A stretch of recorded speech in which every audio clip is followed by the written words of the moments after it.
అయితే ఇదే స్కూల్లో నేను గతంలో అయితే న్యూస్ పేపర్లు వేసేవాడిని. గూగుల్ సీఈఓగా ఎదిగిన సుందర్ పిచాయ్ గారు కూడా. సో ఫ్రెండ్స్, ప్రస్తుతం మనమైతే 3 ట్యాబ్లో ఉన్న గోల్ బజార్ దిద్దే రామాలయం ఇది. మన రామాలయానికి వచ్చి ముఖ్యంగా తెలుగు వాళ్ళకి సంబంధించిన ఆలయం సోలాపురి అమ్మవారి దేవాలయం.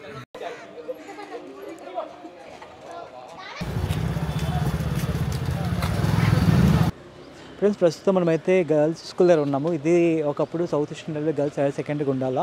ఇదైతే ప్రస్తుతం బిఎన్ఐ ఎక్సలెన్స్ అకాడమీగా తన పేరు అయితే మార్చారు. గతంలో అయితే ఇది south eastern railway girls higher సెకండరీగా ఉండాలా. అయితే ఇదే స్కూల్లో నేను గతంలో అయితే న్యూస్ పేపర్లు వేసేవాడిని. సో అలాగ వచ్చా చూడడానికి ఏంటి ఆ సంగతులు అనుకొని.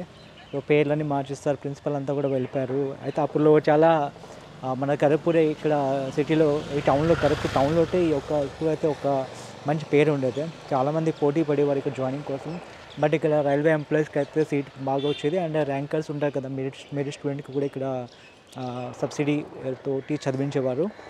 సో ఇదొక ఫేమస్ స్కూల్ అని చెప్పుకోవచ్చు కరపూర్లోటి. నేను ఇప్పుడు కరపూర్లో ఆల్రెడీ ఉన్నాను. కరపూర్ మీకు తెలిసే ఉంటుంది. కరపూర్లో ఐఐటి ఉంది. ఐఐటి ఢిల్లీ సీఎం అరవింద్ కేజ్రీవాల్ కానీ, దాని తర్వాత సుందర్ పిచాయ్ గారు Google CEO, at the same time మనకి మంచి పొజిషన్కి వెళ్ళున్నారు. ఢిల్లీ సీఎం కూడా కరపూర్లో చదువుకున్నారు. గూగుల్ సీఈఓగా ఎదిగిన సుందర్ పిచాయ్ గారు కూడా ఇదే కరపూర్లో స్టడీ చేశారు. ఇలాగ ఒకటి కాదు, అంతర్జాతీయంగా చూసుకుంటే ఎంతోమంది మేధావులు ఈ కరపూర్ ఐఐటీలు వెళ్ళే వారి విద్యాభ్యాసం అయితే కొనసాగించారు. అలాంటి కరపూర్ నగరం కోసం మనం తెలుసుకోవాల్సింది చాలా ఉంది. సో ఈరోజు నేను ట్రై చేస్తాం కొంతవరకు కరపూర్ అయితే మనం కవర్ చేయడానికి. సో ఫ్రెండ్స్, ప్రస్తుతం మనమైతే 3 ట్యాబ్లో ఉన్న గోల్ బజార్ దిద్దే రామాలయం ఇది. మనం రామాలయానికి వచ్చున్నాం. సో రామాలయం మీకు తెలిసి ఉంటుంది, ఇక్కడ చాలా ఫేమస్ కరపూర్తోటి. ఇక్కడ ముఖ్యంగా మన ఏమంటారు, ఎప్పుడైతే దసరా అప్పుడు ఇక్కడ వెళ్ళే మనకి జులుస్ వెళ్తుంది.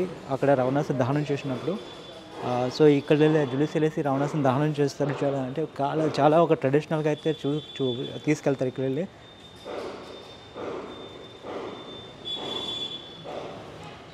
ఇది రామాలయం.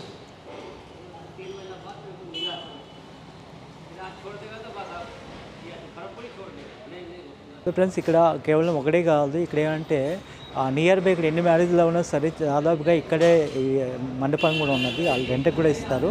సో వెరీ లో కాస్ట్లోటి మంచిగా ఘనంగా చేస్తుంటారు.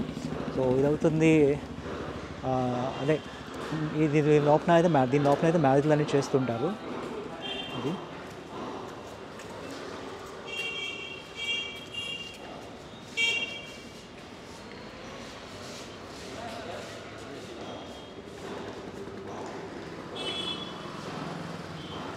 దాని తర్వాత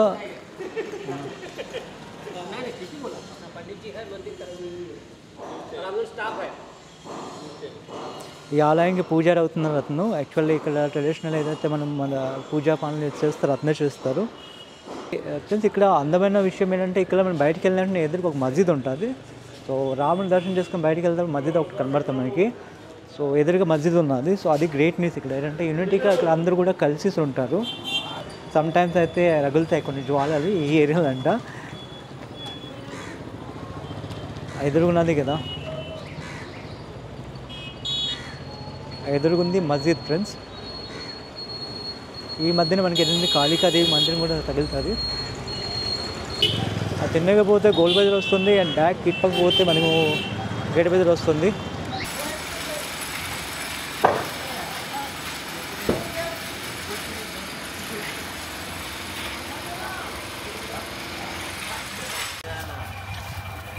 ఫ్రెండ్స్, ఇది అవుతుంది కరపూర్ ఎలవేల్ పైన సోలాపురి అమ్మవారి ఆలయం ఇది. ఇప్పుడైతే మనం ఆలయంకి వచ్చాము. లోపలి వరకు పర్మిషన్ ఉన్నదా లేదా ఇది లోపల షూట్ చేయడానికి.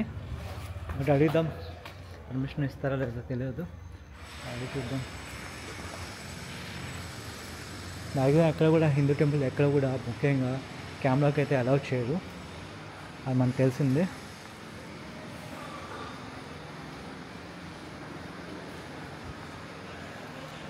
अगर कैमरा अलाउ है ना अंदर में अलाउ है, मंदिर के अंदर नहीं, यहाँ तक यहाँ तक माँ का मत लेना अंदर का లేదు. సో ఫ్రెండ్స్, ఆల్రెడీ అడిగాము. అయితే లోపలికి ఏమంటారు, గర్భగుడి లోపలికి అయితే మనకి అలౌ లేదు కెమెరాకి. సో ఈ లోపల కొంతవరకు అయితే మనము కవర్ చేయగలము. సో ట్రై చేద్దాం. సో ఫ్రెండ్, ఇది అవుతుంది కరపూర్లో ముఖ్యంగా తెలుగు వాళ్ళకి సంబంధించిన ఆలయం సోలాపురి అమ్మవారి దేవాలయం. సో ఇక్కడే మనకి ఏంటంటే ఏమంటారు, ఉగాది సందర్భంలో అయితే ఇక్కడ పెద్ద జాతర జరుగుతుంది. ఆ సందర్భంగా ఈ స్థానికంగా ఉన్న తెలుగువారు మొత్తం కూడా ఈ యొక్క ఆలయంకి వచ్చేసి అమ్మవారికి మొక్కులు అయితే తీరుస్తారు. ఇక్కడే కుంభం అంటే పెడతారు, కుంభం అంటారు కదా, కుంభం పెడతారు. అయితే ఇక్కడ ఏంటంటే ఒక నమ్మకం కూడా ఉంది ఏంటంటే ఆ కుంభంలో ఒక కత్తిని పెడతారు. ఆ కత్తి తిరిగిబట్టి మేబీ సంథింగ్ పంతులు గారి కానీ మనం తెలుసుకుందాం. అంటే ఏ రకంగా ఈ పూజలు కొనసాగిస్తారు అనేది ఆయన నోట్లోనే ఉందాం.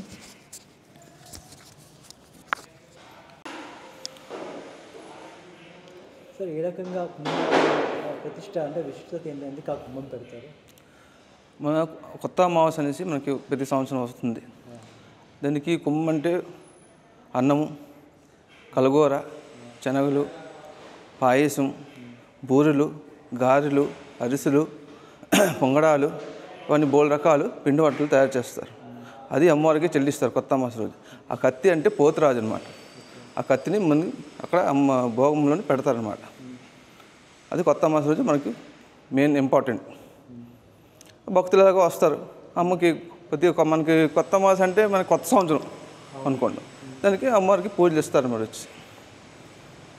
ఇంకా అదే రోజు వెళ్ళి ఈ కరపూర్ పట్టణం మొత్తం అమ్మవారి పూజలు అప్పటి నుంచి మనకి స్టార్ట్ అవుతాయి. గ్రామదేవత సౌలభ అమ్మవారి పూజ అంటే మనకి అప్పటి నుంచి స్టార్టింగ్ అవుతాయి. అంటే ఊరూరికి మనకి గ్రామదేవతలుగా ఉంటుందో అలా గ్రామదేవత అమ్మవారు ఇక్కడ నుంచి తీసుకెళ్తారు అనమాట. అప్పుడు వెళ్ళి అంటే మనకు కొత్త అయిన తర్వాత అంటే ఏప్రిల్ వెళ్ళి ఎంతవరకు అవుతారు? కంటిన్యూ జూన్ వరకు కంటిన్యూ ఒక 4 months 4 months కంటిన్యూ అవుతాయి. ఆగస్ట్ వరకు అనుకోవచ్చు.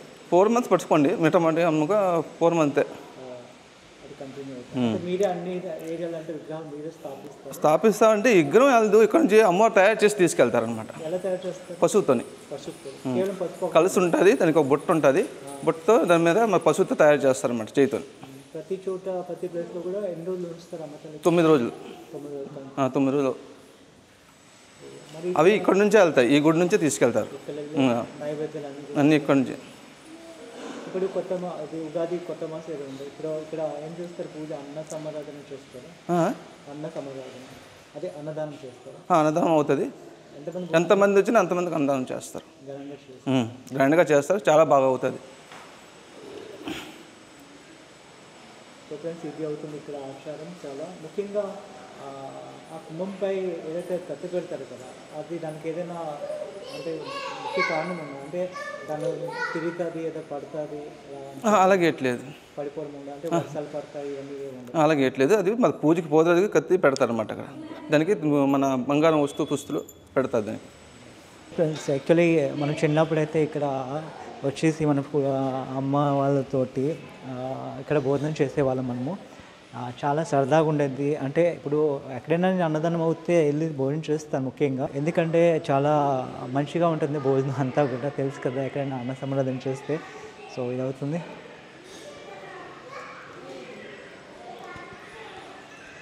సో ఫ్రెండ్స్, ఇది మనకి అమ్మ తల్లి మ్యాక్సిమం కవర్ చేస్తున్నాం, చూస్తున్నారు కదా.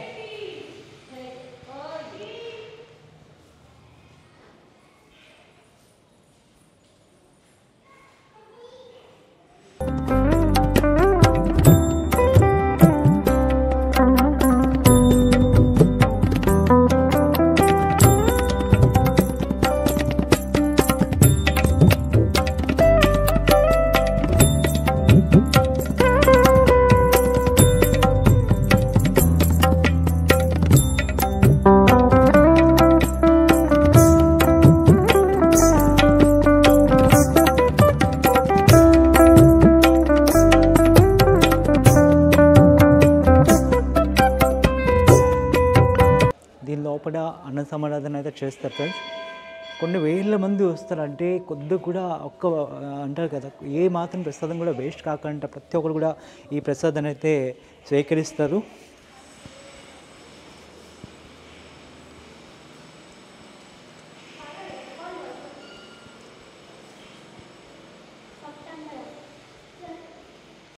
ఆదివారం మంగళవారం అయితే పులిహారం పంచుతారు.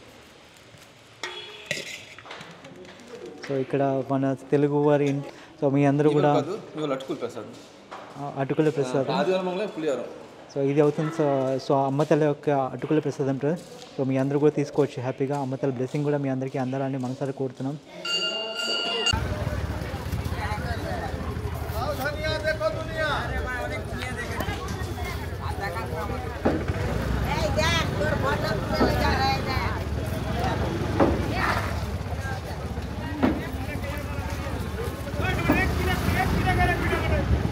ఫ్రెండ్స్ ఇదంతా కూడా ఖరీదా బజార్.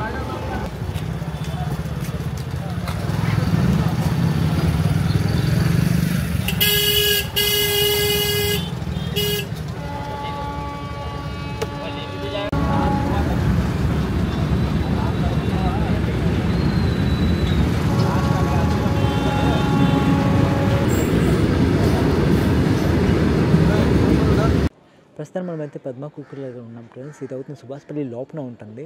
సో ఇక్కడ అందరూ కూడా స్నానాలని చేస్తారు ఇదే ఏరియాలోకి. చాలా పెద్దగా ఉంది కదా.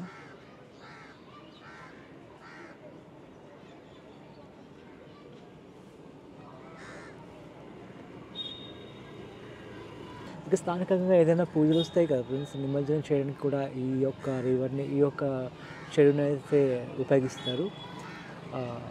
ఈ చెరువు అవుతుంది ప్రశాంతంగా అని చెప్పుకోవచ్చు మనం. బట్ ఏమంటారు, ఇక్కడ లోకల్ వాళ్ళకి ఈ చెరువు అవుతుంది చాలా ఇంపార్టెంట్. ఎందుకంటే ఇక్కడ మొత్తం ఏరియా సరౌండర్ ఎంతమంది ఉందో అందరూ కూడా ఇక్కడికి వచ్చి స్నానం చేస్తారు.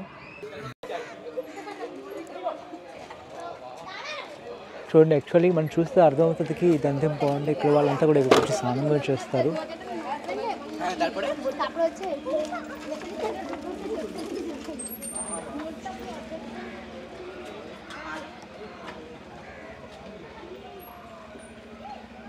దిగడానికి అవకాశం కూడా ఉంటుంది. ఇంకా దీనిలో మామూలు స్టెప్స్ ఉన్నాయి చూడండి.